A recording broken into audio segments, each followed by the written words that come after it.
Ladies and gentlemen, this is Dak Xavier Josiah, the host of ACMG Presents Talk Time Live, the podcast. You want to catch up with all of our podcast shows and hear from some of the hottest names in all of anime, comics, movies, and games, such as... This is Miley Flanagan, the voice of Naruto. This is Stephanie Shea, the voice of Sailor Moon. This is Ruben Langdon, voice of Ken Masters and Dante from Devil May Cry. Hey there, this is Kyle Hebert, the voice of Ryu from Street Fighter V.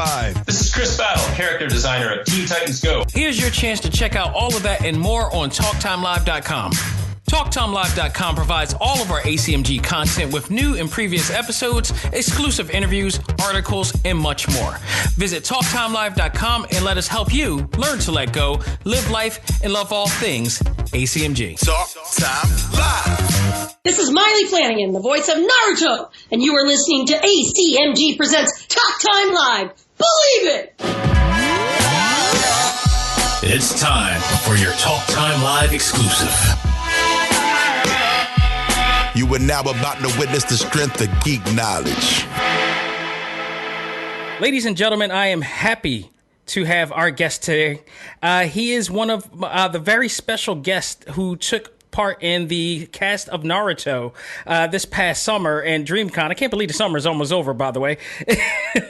And he is the fan favorite voice of Rockley and is here to talk a little bit about his role in the Naruto series, as well as a heartfelt documentary that he had the literally the honor and pleasure of working on. And we're going to talk about that and much, much more. Folks, please welcome actor Brian Donovan to Talk Time Live exclusive. Brian, what's going on, man? Hey, what's up, guys? How are you? Dex, thank you so much for having me, man. It's a real thrill, and I appreciate all your efforts on, keeping the anime world alive and kicking, and all the news you bring to the fans. So thanks for having me, everyone, and I appreciate you doing this. Awesome. And for anybody that doesn't really know, I'm the voice of Rockley. Look at that reflection. That was horrible. All right, I'm the voice of Rockley. We could do a slow-mo on it and just pretty much like the voice. Yeah. Maybe a 3D effect would have been better. Exactly. The new Funko Pop just came out. Kind of crazy, man. Awesome. I never thought I'd have my own Funko Pop. You're immortalized. How does that feel? I'm immortalized. I know it's wacky, man. I mean, I'm not gonna lie. It's a wacky thing. And you know what's really cool is I have a 5 and 7-year-old, two boys, and they up until very recently I just showed them the Gaara fight. I found it on YouTube. And, the original season, the first season. Yeah, the first season, and episode 48, and they kind of strung it together, so it's this almost like 40 minutes of the fight, right. From the introduction and the one episode, and then the full blown, and then kind of the right. But they're 5 and 7, and so they hadn't seen any anime at that point, right? And they were blown away. They were just like, whoa, and they couldn't really, I think, comprehend. They looked at you like, this is what you do. Yeah, like, this is what you do, and then they're not even sure what this means, I'm the voice of that dude, but then the reason I mentioned my boys is then the Funko Pop came out, and that blew their minds. They're like, what? And so now, Daddy's a Funko Pop. Not that they really even know what a Funko Pop is, but they dig that I'm a little figurine, and right. But yeah, so that was a kick, and I recently signed a bunch, so I had like 200 Funko Pops on our kitchen table. Are they old enough to go to school to show off this? No, none of that. I don't get that kind of love. That's next level. Gotcha. Well, in fact, you hear like megastars talk about that all the time, right? Mm-hmm. I mean, I'm a small fry, but you hear like big, huge stars talk about that, and their kids don't care about what they do, man. I mean, it's so funny. I mean, maybe every once in a while, like if they guest star on like a cartoon that they're watching, like SpongeBob. I know a lot of famous people kind of went through the SpongeBob phase and tried to guest star on something like that, or The Simpsons, and if their kids are knee deep in that particular show, or even Naruto or an anime property, I think that would blow their mind and be like, yeah, well, guess what, Daddy's doing the. But my kids are just a little too young to really wrap their head around like what all this means, Right. But they dig the figurine for sure. So with that said, I mean, let's be real quick. How are you doing, and how are your family doing during this crazy pandemic right now? Dude, that's why I love you, man. You're so soulful, and I appreciate you even asking that and your care. Yeah, man. I think like everyone else, it's a crazy world right now, and I think we're all trying to figure out what this new world is for everyone, and I think mostly we're all just trying to tread water and stay above the water line. That water's getting deep. Or you're diving. When you're in the pool, that deep water, and you could feel your, immune system just breathing harder and harder as you go deep. That's the way it feels like right now. Yeah, no, that's it. I mean, it's well documented. People are having trouble sleeping. Yeah. There's a lot of mental health and emotional stuff that people are dealing with. And I consider myself, very, very fortunate given that, my baseline is covered, and I'm still bringing in some dough. Right. I have my family, and so I think about my 83-year-old mom who's alone. We've tried to bring her into the mix a little bit, but there's a lot of people that are alone. Yeah. There's a lot of people that are dealing with some serious mental health issues. There's a lot of people that are facing spousal abuse and domestic violence, and then you feel like, oh my God, and then those people have to be subjected to that in a very intense way for 3 or 4 months, in this past, and we're breaking out a little bit, but not to get dark or deep, but there's some real heavy stuff going on. And so I think about those people a lot. And full circle to my own life, it's like, I'm very lucky, in that regard that, I'm surrounded by a loving family. I have my 2 boys, we have a roof over our head. We got, food on the table. Yeah. The work went away. No doubt. Like most of us, a lot of us got, hit considerably financially, and actors and artists were no different. In fact, some of us got hit harder than most because, there was no production. The other part of what I do is cons and conventions, and then I also travel for my documentary, and I'm on my speaking tour, and it literally evaporated, I remember the phone calls and the emails coming in, like it was just like rapid fire in late March after things kind of shut down. Then all of a sudden all the emails and the phone calls started coming in saying, hey, hate to say it, but we're canceling. Right. First it was like the spring stuff, and then it dipped into summer. And now, then I was just slowly deteriorated. I was saying the same thing to people. I'm like, this was the month that I was supposed to be doing some things for like Repop and such in our city here in Philadelphia, and it's like that just went out the door. And if it wasn't for Molly, asking me, Molly and Lisa asking me to host the panel, I probably wouldn't be doing no panels this year at all. Yeah. So doing that was just awesome. It was like, it was a great filler for everything that I was going to do this summer. And I actually am happy. And that's why I'm actually happy that you're here, because upon meeting you the first time during the Naruto panel, you just had this really cool, laid back, humble, appreciative vibe that I was like, I want to dig into. And you could feel that aura around you during the whole entire time. And I don't know if you noticed, but like there was most of the attendees of that panel were my people. They were, Black, African American, and they just loved you guys and how you guys treated the entire situation. It was so appreciative. It was one of the best moments I had this summer, and I couldn't thank all of you enough for what you guys have done, because you made a lot of kids happy, especially with everything that's been going on this entire thing since this pandemic and the Black Lives Matter movement happened and everything. So it was just that moment that I was looking at everybody and seeing how happy they were to see their favorite, voices and actors play that, who play their favorite characters. And you guys did your thing the entire time. So on that note, thank you. Well, no, man. Right back at you for making it happen and coordinating with Miley and Lisa.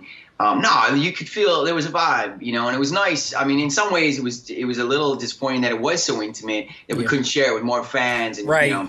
The thousands that probably wanted to partake in the biggest Naruto panel ever, right? Right. But on the flip side of that, and the beautiful side of that, was because it was so intimate, there was that real sense, and there was that real intimacy, and things were shared that might not have been shared. Well, not to mention you guys got to see each other for the first time in quite a while and got to talk and everything. Yeah. It was like we were looking inside a glass house. Yeah, right. Well, and for me too, it was my first Naruto panel. Mm-hmm. And I don't know if you remember me saying that, but yeah, I remember everything. I watched it like multiple times. Yeah, I just and for your fans and your audience, I am new to this whole thing. The con, not anime, obviously. I've been doing anime for 20 years, Right. but no, I mean, I hadn't really partook in the cons. I had never been on a panel before with the Naruto cast, and so yeah, it was a real treat for me too. And the fact that it was the biggest one, I think, in a funny sort of way, as we both recognize, because of this new world we live in and technology, it allowed for the biggest panel ever, right? Because no con can afford to bring 12 cast members from Naruto, and it just wouldn't happen. I mean, it's not really it doesn't happen that way economically and otherwise. Yeah. And so yeah, I mean, this technology allowed us to be able to do something like that, which was super cool, and the fans were awesome, and yeah, I mean, it was just a really special moment in time, and like you, I mean, it was a nice treat for the summer in these last few months, and to your point, given all of the vibe of the world we live in. I mean, not only the pandemic, but as you say, the Black Lives Matter movement and all the rest. I mean, there was a weight to what's happening in the world right now. Yeah. But with that weight creates moments like that where because of that, the seriousness of the situation, because of the vulnerabilities of people, it created, it just had more weight to the panel than I think, you might have seen at a con where life, carried on, accordingly. We were within this fictitious bubble. Outside of everything else that was going on when we were at a con. yeah. And and those things influence those things, obviously, right? I mean, the things that are happening in the world influence that moment. And so it was a treat, man. It was really great. And you, as I told you, you were dynamite. So I'm thrilled to be here, as I said, and I appreciate your care, man. And I appreciate that you bring the context of one's life to anime, because I mean, as we know, it's not just anime. As we know from the fans, it's not just watching this show. It's the fact that the characters, Rockley and otherwise, like meant so much to. There's a lot of depth as opposed to a Tom and Jerry cartoon where it's just like simplicity. Yeah. And those probably had their place in time and created a levity to someone's life that they really needed at that time. And they all have their place, I suppose. But what's nice is you realize it's so much more than the show. It's the fact that a character really speaks to a kid, or especially with anime, like I have found personally, from the fans that have reached out and the ones I've had intimate contact with, that again, and it's not just Rock Lee or Naruto for that matter. It's just the fact that a lot of kids during the formative years, where they're trying to figure themselves out, come to these properties, anime, and then they can relate on a level that very seriously gets them through bullying, gets them through difficult times, gets them through just mental health stuff that we kind of referred to earlier. And that is what's so gratifying to me as an artist, certainly, because I mean that's always the hope. No matter what you do as an artist, that you're touching lives in that way, that you're kind of giving people a boost when they need it most. And there's only a few anime that I've ever watched in my life that actually captures that type of feel, and Naruto is definitely one of them. Yeah. So we definitely are going to talk a lot of things, Rock Lee, definitely, but I want to just go straight to it. I want to talk about the heartwarming documentary that you got to put together called Kelly's Hollywood, which, if I'm correct, is about your sister's journey. Can you talk about a little, let our fans know about that and why they need to see this? Yeah, I appreciate that, man. I really do, because that was a labor of love, to say the least. I did. It's one of the reasons I haven't been on the con circuit, frankly, because I worked on this documentary for so many years, and I was really, focused on that. But yeah, I made a documentary called Kelly's Hollywood about my little sister Kelly, who was born in 1969 with Down syndrome, and it's a chromosomal condition where you replicate the 21st gene. So it's something. It's very different, like all of us, right? We're all so different, You can't pigeonhole or categorize all of us. And it's the same thing with disabilities, as most people know, especially Down syndrome. So there's varying degrees of how that affects one with Down syndrome. But my sister, to give the audience an example, my sister academically was probably a 7 or 8 year old. She couldn't really read. She couldn't really do math and stuff like that. But socially, she was a savant, which is a fancy word for saying like she had skills, right? And she there was things that she was differently abled in. Maybe some would say lacking.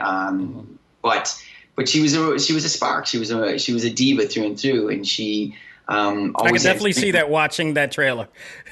Yeah. Oh man. I mean, the trailer just tipped the iceberg, right? And I think you said you're going to try to weave the trailer into this interview, but yeah, it's I looked at my sister, and I used to bring her out to Hollywood every year. We're originally from Buffalo, New York. But I would bring her out every year for 2 months, and just to be with her big brother in Hollywood. She had her own aspirations about being a diva and a star, but it was the best 2 months of my year, every year. And we were soulmates from a very young age. We loved cheering each other on. We were both performers, so we loved the accolades and the attention we gave each other. And but she was my soulmate. And so when I moved to California and Hollywood, I missed her, obviously. And so I said, I'm going to bring her out for 2 months. I started Christmas, pick her up, and then bring her out here. And so the documentary really represents a lot of our time here. It's called Kelly's Hollywood for that reason. And really our dreams and aspirations to get her on stage and let her perform. And so that is kind of the crescendo of the film. And then, of course, the B story is how my love for my sister affected my other relationships with women, and including my wife now, because, here I had this number one person in my life, my sister, and then all of a sudden, I would be dating, and that would always come up. Well, is there room for me, in this equation, and a lot of them would vie for number one. And it wasn't necessarily the conflict they had with my sister. It was the conflict they had with me, which is like, I need more. Yeah. Yeah, I need more. And so anyway, so that's kind of the trajectory of the film is Kelly and I realizing this dream of her becoming a Hollywood diva. And then the B line is like, how I navigated that conflict and that obstacle with, okay, how do I have a mature, romantic, sustainable relationship with another woman, so that's kind of like that. But it's awesome, I worked on it for many years. It was a huge challenge on every front. Mostly I didn't know how to edit, so I had to learn how to edit. I didn't know any of the producerial rights and clearance stuff, so I had to figure all that out. And I say all the time, I was like, it is long form is brutal, I love seeing these 60-second TikToks and this, these 90-second, things, because, they're great. They're like, bam, I'm going to dance against my wall and do funny faces. But long form, it's a beast, man. And you got to get clearances and, any kind of pop culture stuff. You gotta get the rights. You gotta spend money. You gotta, if you want any needle drops and placement from the Bee Gees, which is also in the film, they come at a price, and you gotta chase that down. So yeah, it was a monster, but I'm thrilled I finished it. It's been super rewarding. It was a slow burn, but once I got on Showtime Networks, I had contracted and licensed to them for 2 years. That nice. Gave it a real cachet and a legitimacy as a documentary. And now it's on Amazon and Amazon Prime, nice. And accessible, which is super great. Absolutely. That's awesome. Because I was hoping as you were saying that, and I'm looking forward to checking this out thoroughly. Just even if you watch the trailer, it just shows so much heart in this, and it really shows how much of a caring person you are. And this is all the vibe that I had before I even knew that you had this documentary in the works, and this is how you felt about your sister. Like, this is the vibe I got from you. It was like, yeah, this dude's pretty cool. He's pretty laid back. I definitely want to talk to him thoroughly on this. Well, it's been a nice, it's been a nice tie-in, to be honest with you. And I'm glad, not only, because it helps me promote the film, and I appreciate that from you as an interviewer, but what's been really nice for me is the synergy that I have found with my character, like Rockley, the synergy with my sister, and all that these attributes and these traits that they both represent. And namely, perseverance, believing in yourself, working hard to achieve it. But mostly, and what I love to talk about at cons, the few that I've done and in interviews, frankly, is that everyone's here for a reason. and everyone has a special place in this world. Now, that doesn't mean that everyone's going to be famous or they're going to have, they're going to rock the red carpet. And that's a lot of nonsense and white noise anyway. But we're all here for a reason. This ripple that we create in the world, this vibration, if you will, is powerful. And I like to remind people that we all have the power to do that. We all, and a lot of times we don't even know where our ripple and our vibration's going and who we're affecting and the lives we're changing, but we always are. Yeah. And the intention that you put behind your energy and the things that you do is paramount to who you are. And so I just try to remind people that, look, believe in yourself, man. And if you need to find a cheerleader, you need me to pat you on the back or clap my hands or lift you up, that's why I'm here. And so I like that about Rockley, that he's bolstered a lot of people up. I like that about my sister, that she's exemplified, personified, that belief in herself and that going after her dreams, and believing in her dreams, and just, finding cheerleaders, because we all need them. I mean, we do. Yeah. Life is hard. It's, and it knocks you around. I mean, even the toughest and the grittiest of us, get tossed and you start to self-doubt and you start to go, man, what am I doing? Or my dreams are getting crushed, or I don't even know where to start with my dream. Yeah. And I think, my film, which is why I'm so proud of the film, and it's also easy to recommend, it's 82 minutes of almost like this cheerleading, of like, wow, I mean, this is a real story about someone that really believed in themselves. And because of that, was able to attract this energy that helped her achieve her dreams. And I think that's the key. It's if you got to believe in them, and that will attract people to help you. And you got to believe that you're that person already. You got to believe that you're, and that's not an easy thing to do, but it is possible, and that starts that vibration that I'm talking about, and that starts attracting, these opportunities. It starts attracting these cheerleaders, especially if you're young. I mean, I love to talk to young people because I'm like, you are at an age that people will want to help you if they find that you want to help yourself. That is absolutely true. I can definitely attest to that from my own experiences as well. If you really want something, you're going to seek it. And it will come. It's more of like you will seek it as more than it is it'll come to you, because it never really comes to you. You just have to really search out for it. And at a time, sometime along the way, sometimes it does just walk right next to you, or sometimes you just find a destination and you go to that destination to find it. But it's always there if you need it. It's just sometimes some things and sometimes maybe harder than others. Yeah, well, on that, and going back to Rockley, look, I'm not going to lie. Dreams, especially dreams and goals, they take grit, man. Anyone will tell you that's ever achieved a dream that it takes grit. It takes so much hard work, and that is really, look, if we if we were to like, okay, what's Rockley represent? It's like, It's hard work. You saw it in almost every episode. It's like he didn't have these natural talents. He didn't have this leg up. He didn't have, superpowers or whatever. He just worked hard. His technique was will. His power was will. Yeah, it was will, and that, my friends, is really the only thing that will help you ultimately achieve your dream. Is you got to persevere. You got to have hard work. And like Rockley, I'm not going to do 1,000 push-ups. I'm going to do 2,000. And that, I can't sugarcoat it. I can't wave a wand and say, poof, your dreams come true. It doesn't work that way. When my documentary was finished and I got on Showtime finally, that was a 10-year process, man. When it had someone said it's going to take you 10 years, would I have even started? I don't know. Maybe, maybe not. But it was 10 years. It was hurdle after hurdle after hurdle. And someone said, oh, you did it, man. You did it. Like the independent documentary. It's on Showtime. Like, you did it. You should write a book. And I said, man, the book would be one sentence. Work your ass off, work your ass off, work your ass off. And it would just be, page after page.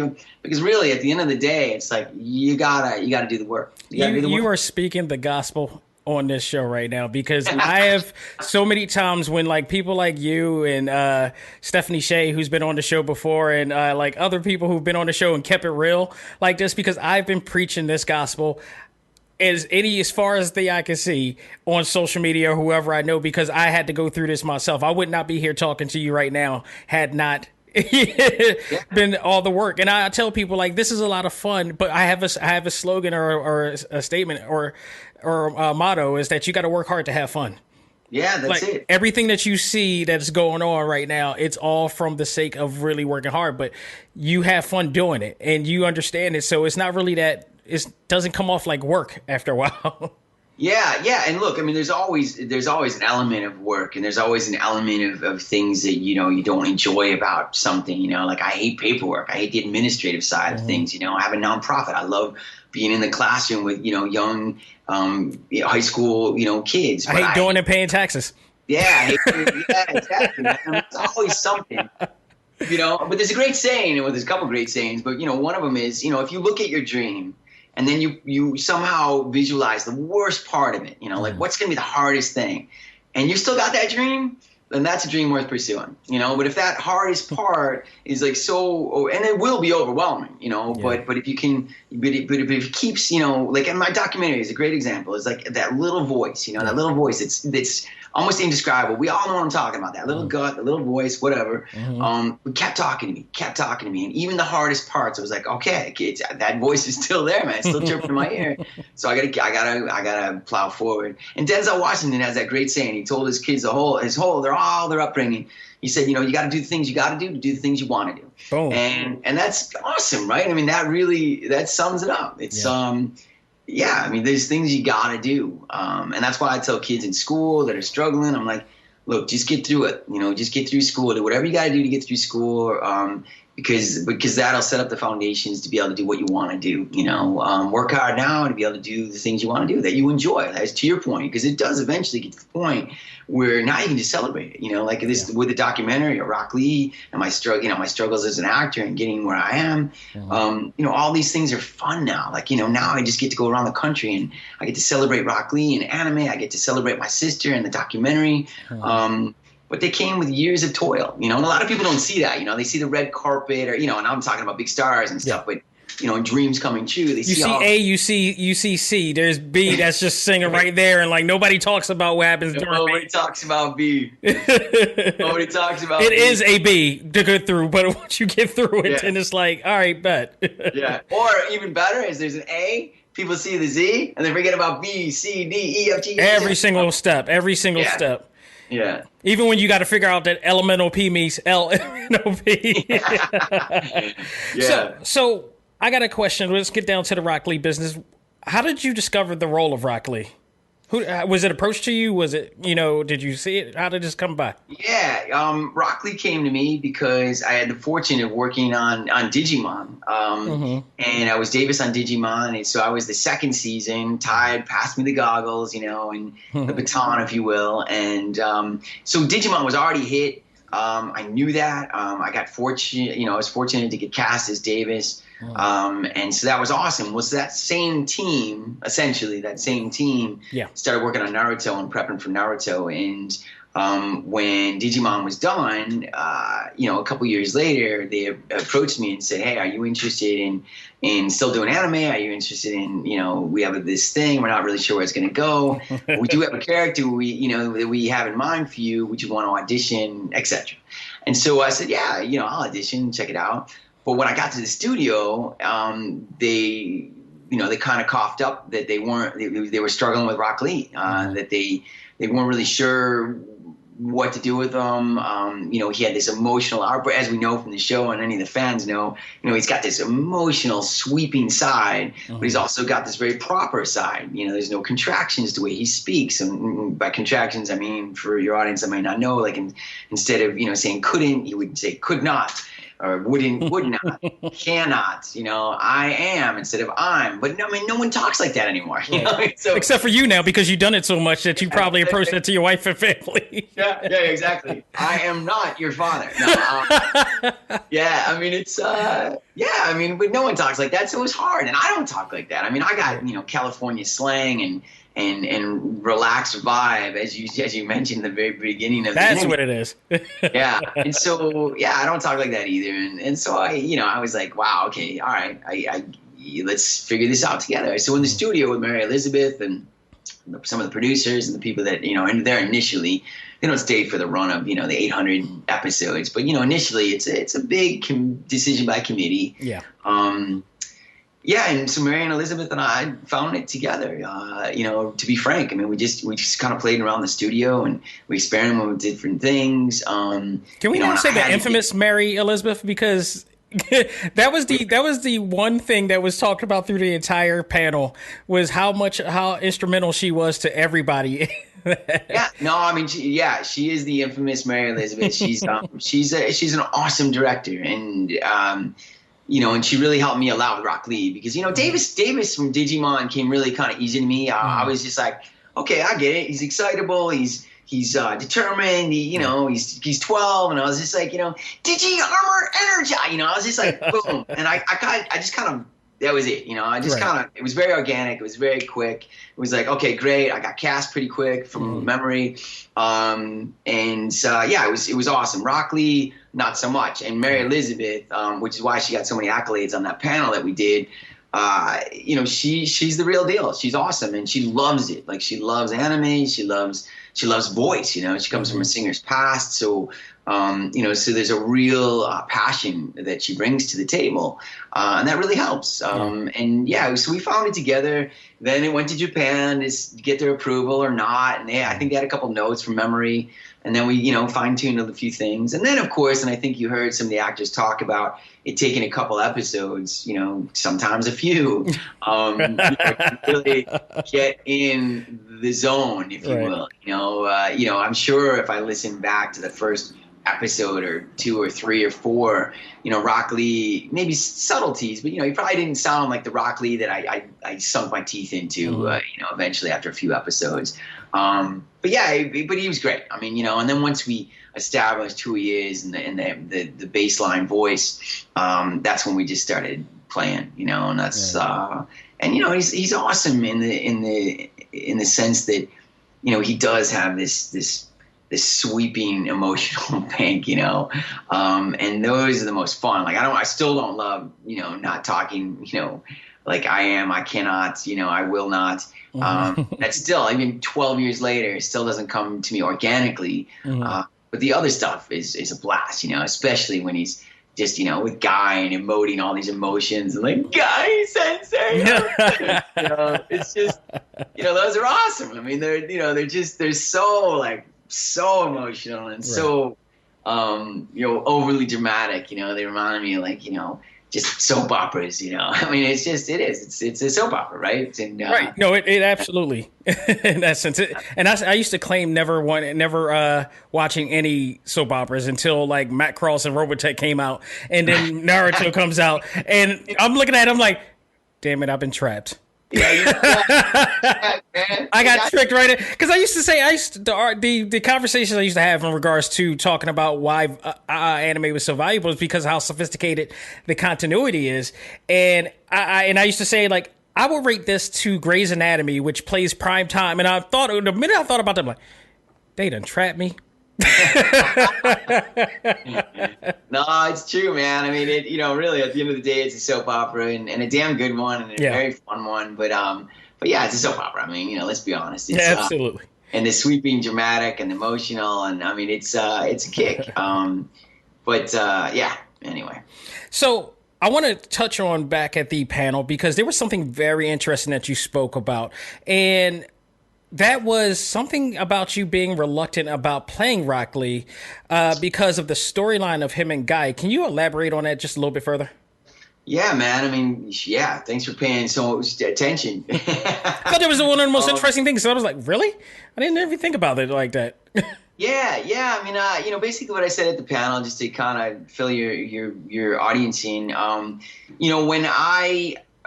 Mary Elizabeth, who I referred to, the director, the first audition stuff. So I can't really remember. I'm trying to think if they were auditioning me with the actual content of the first episode. I guess they were. Maybe a mixed tape, if you will. Some of the first couple episodes, to get to show me the visuals and get me in the groove. Right. But I found initially the Guy Sensei Rockley relationship kind of abusive. And I wasn't comfortable with, how for lack of a better word, abusive guy sensei was, and that kind of codependent relationship that they had. I thought it was really unhealthy, and I thought it was a little troubling. And I didn't, I'm not comfortable with that kind of parental, child. Right. Their vibe. I wasn't, I just wasn't comfortable with that, mind you, I do have a martial arts past, a small one, but I get the sensei, thing, and I get the discipline and all that. But I just thought it was a little heavy-handed on the abuse. You thought that he was fighting to the kumite. yeah, man. So Mary Elizabeth, we talked about it, and after the first episode, I said, look, I don't know if I can sign on for this. I don't know if who I am as a person can subscribe or endorse, that kind of relationship. And it's a responsibility, as an artist, you got to look. And of course, I didn't have the privy of knowing the trajectory of the story at that point, and how many episodes it was going to be, or where that relationship went. And that's kind of where you rely on Mary Elizabeth, who had more insight on the long-term relationship, had gone episodes and episodes. So at this point, when this was approaching, you figured out the narrative and everything, did you actually see the actual episode, or was you reading off of a script? Of the ADR script or whatever? So I think this whole thing that you're talking about, this conversation I had with Mary Elizabeth and not being comfortable with the relationship with Guy, in recollection now, it wasn't during the audition process because I didn't have that, that wasn't the scene I auditioned with. But it was the first episode, it was our first session, and I think we were knocking out 2 episodes. And so I saw, really, really early on, like this relationship with Guy. Yeah. And it was jarring. I mean, for lack of a better word, it was jarring. And I was like, Mary Elizabeth, I don't know. Like, I'm not comfortable with this, how Guy is treating Rockley and this, all that stuff that I already referred to.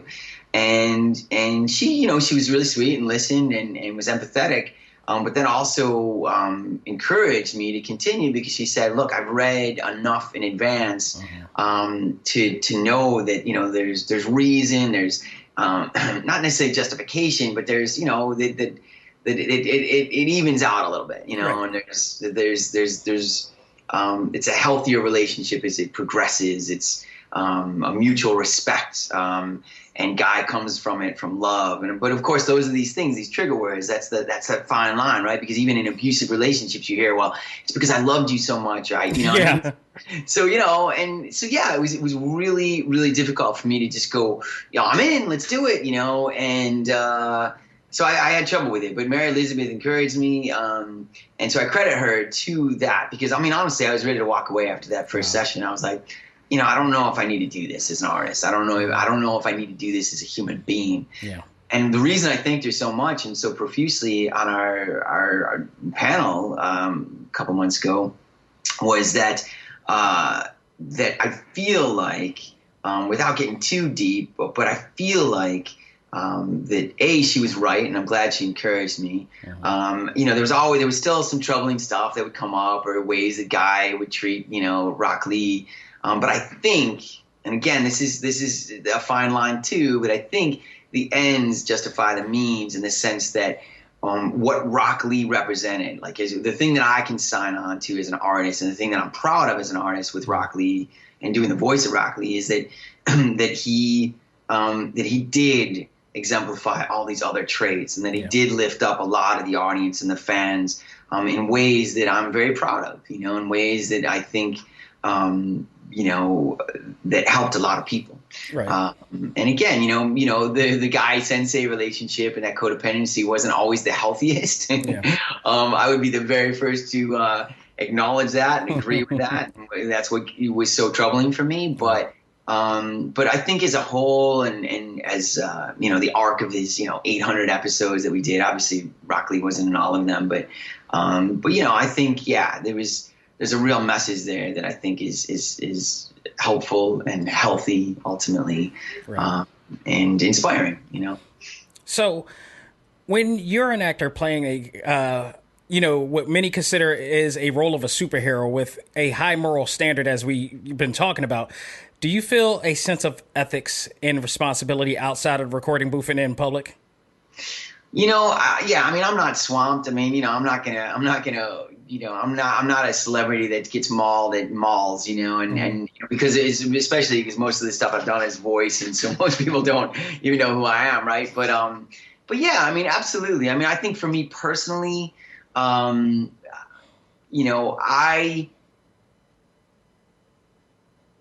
and it's wisely right out of the gate is, I think artistically, I try to do stuff that I'm proud of, that I think has a good message. Now, mind you, I got some stuff on my resume that isn't that, that I was just trying to gain experience. I was trying to get a job. I was trying to pay my bills. There's nothing I'm not, that I'm embarrassed about necessarily. There's nothing that I can't say, oh God, don't watch Cinemax, at 1 a.m., I didn't go that far, but yeah, I mean, there's stuff that aren't, that doesn't have this purity or this pure moral, message. But yeah, I mean, in my own life, I guess on a sliding scale of 1 to 10, being a good person and a bad person, I'm a good person, and I've tried to espouse that throughout my life. I try to raise my boys that way. I try to teach them that, that every decision we make affects not only you, but everybody else in your life and beyond. I also try to know that, if I'm going to live and breathe in this world, that I'm going to try to make it a better place. That message came to me very early on. And I think because I was surrounded, frankly, I was surrounded by a lot of disability when I was growing up. My father was deaf. My best friend down the street had kyphosis. For your audience, that's, the medical term for a severe hunchback. And my sister was born with Down syndrome. So there was a lot of awareness. There was a lot of empathy. There was a lot of awareness for people that are struggling, that are people that start, not necessarily at ground zero, that start out of the gate, that are they're behind, and through no fault of their own, they just are. And so I think very early on, I was just aware of that, and I felt like it was my responsibility, to coin the Spider-Man phrase, with great power comes great responsibility, with great love comes great responsibility, with great anything, and having experienced that in my life early on, yeah, man, I mean, we got to lift each other up. We have to. And as an artist, as a person, I feel like that's my job, which again is why I'm so proud of Rockley and some of the other things I have done artistically, and my film, it's so easy to recommend because I feel like it does that in spades, for 82 minutes. It's not a feel good movie in the sense that you don't cry and you're going to go through these sweeping emotions. But at the end of the day, which is what a lot of filmmakers, try to, lead them through the process, is like, how do you want your audience to feel at the end of the film, right? Right. And for me, ultimately, the mantra was always, I want to lift people up. I want them to believe in themselves. I want them to believe in love. I want them to believe in their dreams. I want them to believe in themselves. And so that's, how I try to live my life. I want to lift people up, and I'm not always successful at doing that. And everyone has their, bad days, and, less motivated than others, if you will. That's just kind of part of it. It's a roller coaster ride. I tell that to my kids all the time. If you figured out how to get on the Ferris wheel, just going around, that works for some people, I guess. Right. And some people are very fortunate to have this very steady, but really for most of us, it's a roller coaster ride, and it's got peaks and valleys, highs and lows. Joy, pain, sunshine, rain, right? Right. that's it. So, based on a question from one of my ACMG members of our Facebook group, I'm going to shout her out, Tasha Jennings, big fan of not only you, but the series as well. She wanted to know if there is any part of Rockley that you resemble. In personality or in physicality. That's funny, man. That's funny. I guess we're both kind of lean. Well, I saw the gun show when we were at the panel, so I mean, like, my favorite color is green. Yeah, no, I guess, I guess because Rockley is so expressive. I think a lot of people would say that I'm very expressive, and I do have, a very sweeping, emotional library, if you will. Also, I'd like to think that he and I both, both represent hard work, and grit. I've been very fortunate to have opportunities come my way. I've been very fortunate to have cheerleaders in my life, but as I've said throughout this interview, to really realize your dreams and your goals, it takes a lot of grit and hard work. And I haven't had the fast pass. I mean, I've had opportunities, but I haven't had, no one's dinged me with a magic wand or giving me the fast pass or the secret door. You got to do the work, and I really have always appreciated that, and what that represents Rockley. But yeah, I'd like to think we both persevere. We both have passion, and there's quite a few similarities. It's almost hard not to assimilate into the way he is, and if you're got to play a role of a guy like that, it's in some form or fashion you are going to have to assimilate into that mindset somehow. Yeah, it's true, and again, going back to how appreciative I am of Rockley, because I think like which came first, the chicken or the egg? Did I bring more to Rockley, or did Rockley bring more to me, But yeah, the fact that I can align with him and go down this path, in that way and identify with so much of what Rockley is, or appreciate so much of what Rockley is awesome. And it also makes the job a lot easier, I think if I was playing a character that was, really toxic, or I didn't really subscribe to, or didn't, relate to in some way. That's why you hear a lot of actors talk about when they have to play these really, Hannibal Lecter, or, these really awful characters in history. Like, where do they find that? What do they do? How do they bring a humanity to that, role? And it's always really interesting to me, those interviews, because they don't want to make. No one is just one way. No one is just dark and evil. Right. No one is just pure good. I mean, it doesn't work that way. I mean, we're complex. We got all these layers. And so it's interesting when you hear, actors talk about, how they find the humanity of a Hannibal Lecter, or,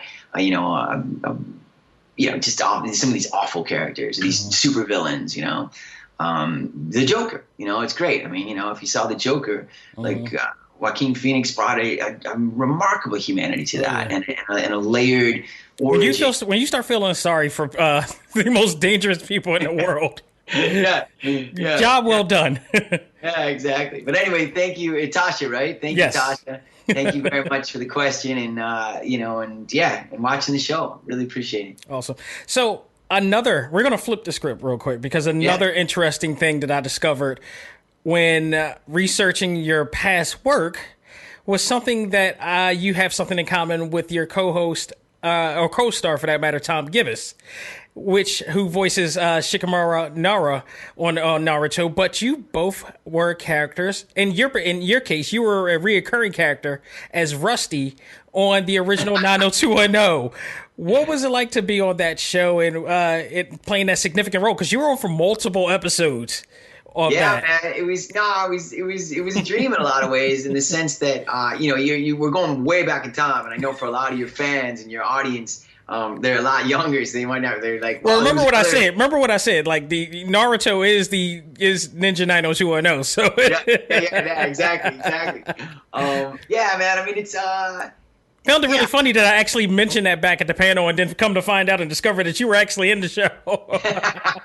Yeah, well, that's why I referenced, Tori Spelling and the guy during the interview. I mean, it was awesome. I mean, you have to, if you go back in time, to the mid to late 90s, which when I did the show, Spelling, who is the producer of Melrose Place, Aaron Spelling, and a lot of these very iconic shows from the 70s, 80s, and 90s, and that have had a second iteration. Guy's a legend. He's a myth. He's like a mythological legend at this point. Yeah, no, he really is. I mean, he was the guy. And so 90210, for any young aspiring actor, as I was in the 90s. And for your audience, I'm an old fart. And if you didn't gather that from my sister being born in 1969, right.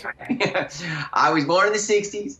I've been around for a while, but I was a very young actor. I came to Hollywood in 1990, and then, 90210 and a Spelling show was the juggernaut as a young actor. If you were on that show, you were. That was it.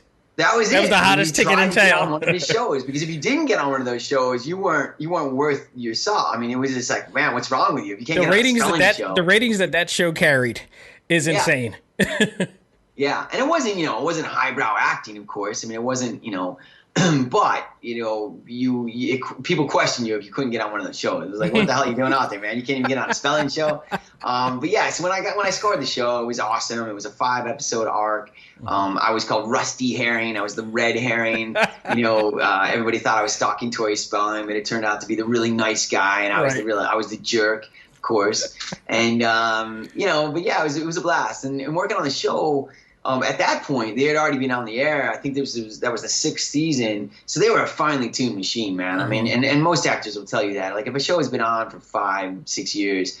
It is a well-oiled machine, right? And so they're just plugging you in. You're the guest star actor, whatever that week. They might have a guest director that week, but everybody else is like they've been there. That the 40 other people on the crew, the administration staff, they've all been there. So it's this oiled machine, and they're plugging you in, and so that was super cool to see that and see it in action. And then of course everybody's really cool. I didn't meet all the cast at that point. My scenes were with Jason Priestley and Tori Spelling at the time, but people were in the halls. I kibitzed with a few of the others, and but they were all super sweet. They, humble for the most part, given their crazy stardom. I mean, they were, I don't even know what to liken it to now, or compare it to, but certainly.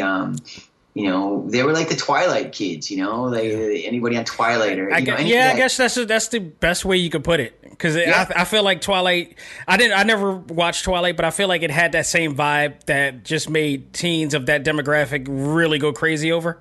Yeah, and that's exactly. Maybe it's a fair comparison, maybe it's not. I don't know, but I mean, but only because they don't turn into vampires. But other than that, and werewolves and such. Yeah, werewolves. But I mean, that's super stardom. Yeah. I mean, obviously, 90210 was TV, and Twilight series was a film series. But yeah, I mean, it was massive.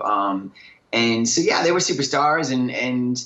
But all very humble and very sweet. And in fact, going back to my sister, I brought my sister to the set, and they all embraced her and loved having her on the set. And so, yeah, it was really, and that was nice to see too, because, and I still love Hollywood. I mean, I should say that. And my film is as much an homage to Hollywood and how Hollywood treated my sister, as it is, a sibling story or a family story or Pursuit of Dreams. And, and I'm still a big fan of Hollywood. I mean, it's got its dinks, and it's got its bad, crap that's well documented. It's got a superficiality. It's got its that'll take a whole nother episode, but yes. Yeah, a whole other episode. It's got its divas. In volumes, in chapters. Yeah, exactly. Volume 28. But for the most part, Hollywood's been good to me. It was good to my sister.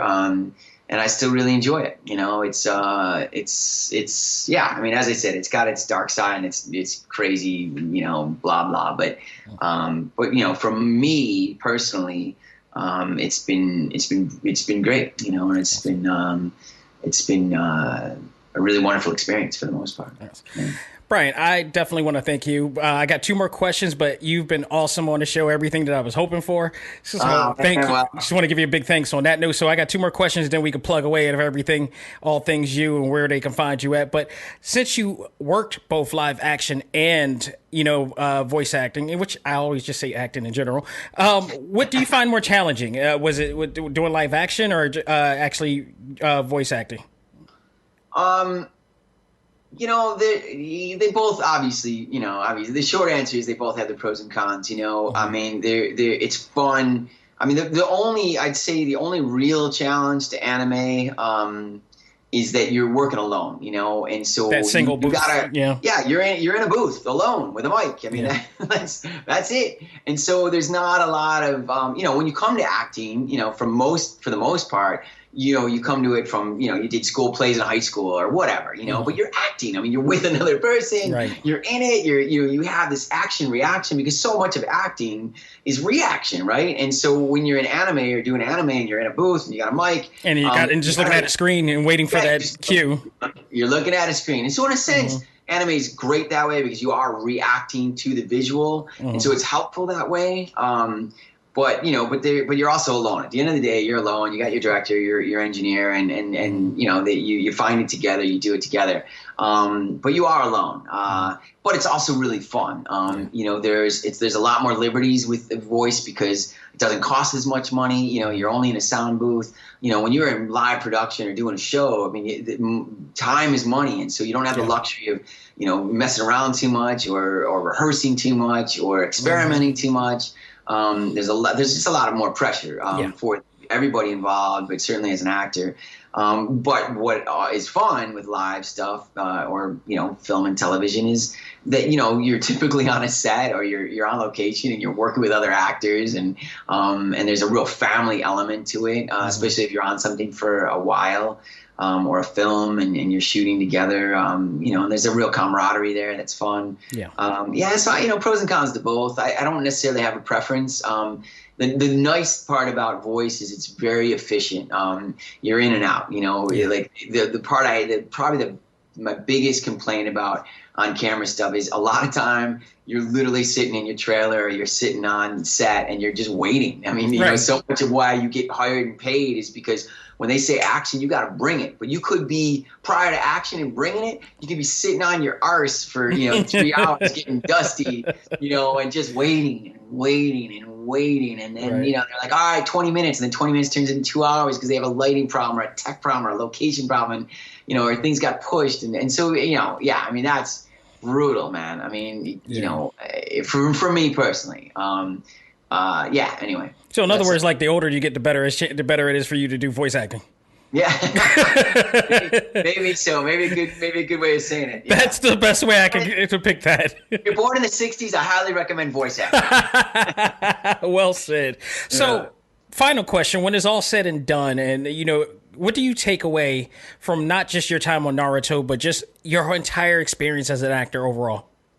Woo! What a doozy, man. I had to say the best one for last. Yeah, that's a great question. Look, I had a dream when I was 23 years old. I mean, I had a midlife crisis. I was, I say that jokingly to some degree, but I was working a job, a 9-to-5 job. I wasn't fulfilled. It wasn't for me personally. And I can't speak for anyone else. You speaking my story right now, but go ahead. Yeah. Dude, we could have another episode and I could just interview you. That's our podcast in itself. Yeah, seriously, man. I'd love to flip it. But, yeah, man, I mean, I can't speak for everyone. But for me personally, I had a midlife crisis at 23, and I was just like, I had this dream. I always wanted to come west. I mean, a lot of it for me was just weather, too. I grew up in Buffalo, like a Philadelphia where, for 5 months out of the year, it's snow blowing and I that wasn't my thing, and I always wanted to come west. And wait, you actually lived in Philadelphia, or you made an example of Philly? No, I'll make an example. Okay. Weather comparisons. No, but I funny enough, because I know Philadelphia's a big, football city like Buffalo. Mm-hmm. But yeah, I mean, truth be told, when I was 8 years old, I saw the San Diego Chargers playing, I don't know who, but it was in San Diego. It was late November. I was in 3 sweaters and a scarf and a hat in my home. I could see my breath. It was already like a bitter cold winter. And I'm literally watching people in shorts and a t-shirt in late November in a stadium with sunshine. I was like, oh my God, there's a better way to live. I mean, really, it was like a calling at 8, I was like, oh my God. So anyway, some of it was weather, but yeah, I had a dream, and to bring it all full circle, if you got a dream, you got to pursue it. You have to, man. I mean, life is hard enough, so you might as well, if you are going to struggle, if you are going to have to persevere and find your grit, you might as well do it with something that you believe in. Now, mind you, not all your dreams are going to come true. They're going to change. They're going to morph. They're going to backfire. There's going to be frustrations and depression and all that. I mean, it comes with the territory. Mm-hmm. But if you got a dream, you got to try. And so at 23, I had this dream, and I had to honor it. I had to honor it. And I remember making that phone call to my mom and saying, Mom, I gotta go west, and then having that very difficult conversation with my sister, who, as I told you, I was very close to, and but I had to do something, for myself, and I had to try, and so to answer your question, and when I look back at my 30-year career and my 30-year pursuit and the dream and all of that, again, not all of my dreams have come true. There's been frustrations and obstacles. There's also been like remarkable reward and triumphs. And but what I love about, and I won't even say necessarily about my own career as an artist. What I will say is, and I think what's been most gratifying is the life of an artist. Is I'm creating. And with that comes a real gratification, and I think, having the opportunity to create for 30 years has been one of the greatest gifts of my life, and I feel very fortunate to be giving the opportunities to do that. Some that have been handed to me because I worked hard or I auditioned or whatever, or like some of these crazy gifts like Naruto that lasted 12 years. I'm still doing them. I just recorded one of the video games. I have a session on Friday for Boruto. So these gifts that keep coming. It's been amazing. And let me add it because I never mentioned this, but you also had your own spinoff. Yeah, Rockley and his Ninja Pals. Right. So I mean, like, how many? Aside from Molly, how many others can say that they actually extended the branch of that series into their own? So, yeah. I mean, there you go. The gift that keeps on giving, right? And, and honestly, man, I mean, one of the things that I've loved, and this has really been like kind of this cherry on top for me really recently, is that because I've had so much more contact with the fans, recently, that's been awesome. I mean, what a gift to do something that creates a connection with people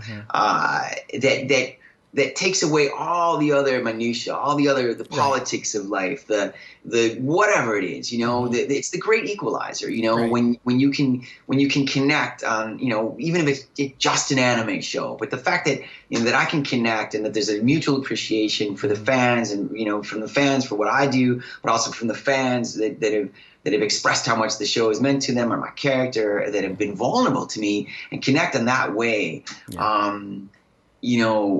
is a gift. I mean, it's just a remarkable gift, and that's been so gratifying recently, having now connected with the fans in this way, and even doing this interview with you, especially doing this interview with you, the fact that, you and I came together and I was part of a panel, and then we saw a soulfulness, with each other, and said, yeah, let's pursue this relationship and this connection. And now we're doing this interview. I mean, whatever, not to get wacky with your audience, but no, they understand it's part of the taijutsu. So that's right. That's the taijutsu.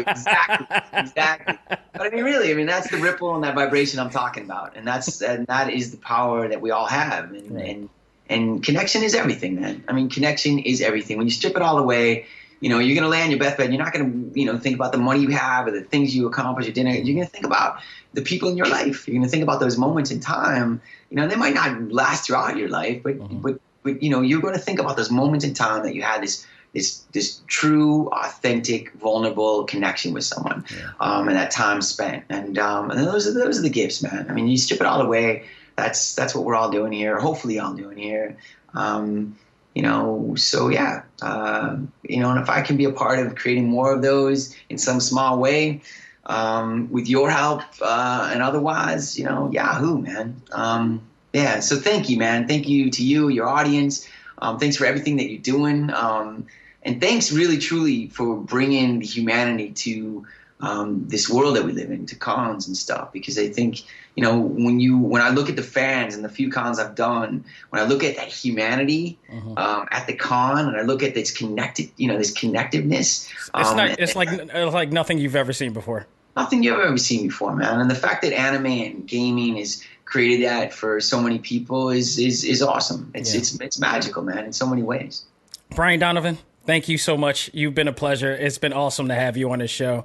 Right now, I want you to let our listeners know, the viewers that are watching this, and by the way, he is the very first Talk Time Live exclusive on video. So thank you for that. There's only one first, baby. Let your fans know where they can find you and where they can find the actual documentary as well.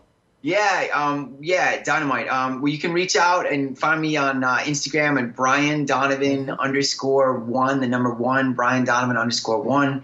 On Insta, that's probably I'd say anime wise and Rockley fandom, that's probably the biggest one. You can also find me on Facebook. I got this little baby in my arms. I think my Instagram is the same photo. I don't really have a dedicated anime Rockley thing going on, but feel free to get a hold of me on either one of those. My documentary is on Amazon and Amazon Prime. It's called Kelly's Hollywood. Again, it's got 5 stars. It's so easy to recommend. It'll be a very rewarding 82 minutes of your life. Make some popcorn. If you got someone you love, curl up. And I'll definitely get back to you and let you know what I thought about that. Yeah, please do, man. Please do. But yeah, come to the doc. It's got Digimon's in there. Some of my career's in there. So if you are curious about that, there is a little clip from Digimon. It's got the Bee Gees. There's a lot going on. There's even some 90210 in there. Awesome. But yeah, check it out on Amazon, Amazon Prime. If you do come to the doc, reach out. Let me know what you think. You, Dax, but also anybody, the audience that gets to it.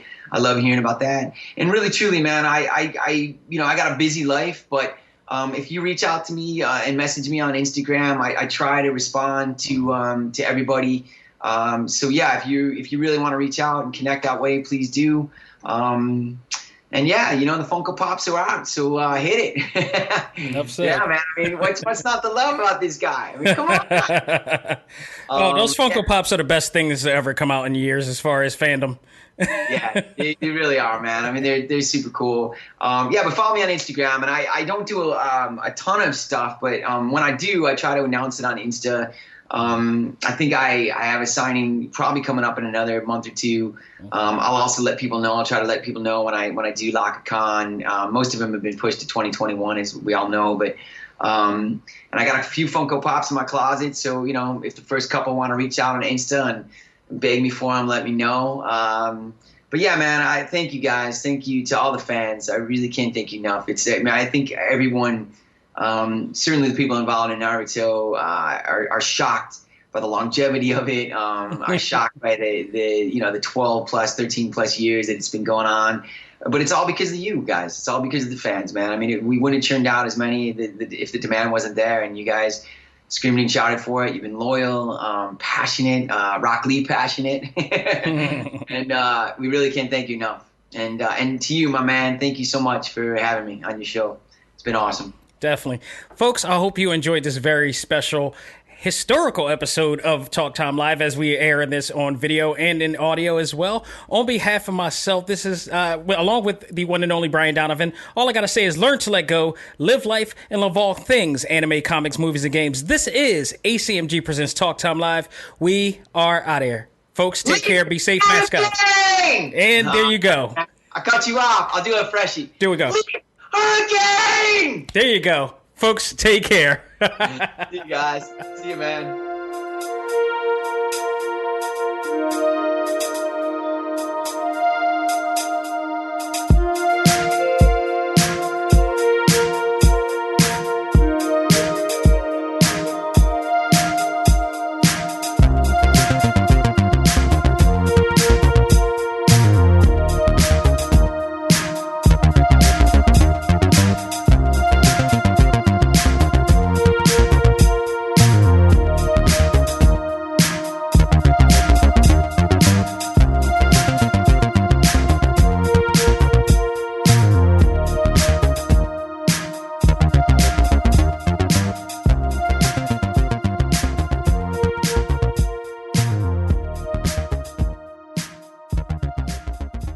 This episode of ACMG Presents Talk Time Live is brought to you in part by Viewfinder's Identity Search and Design.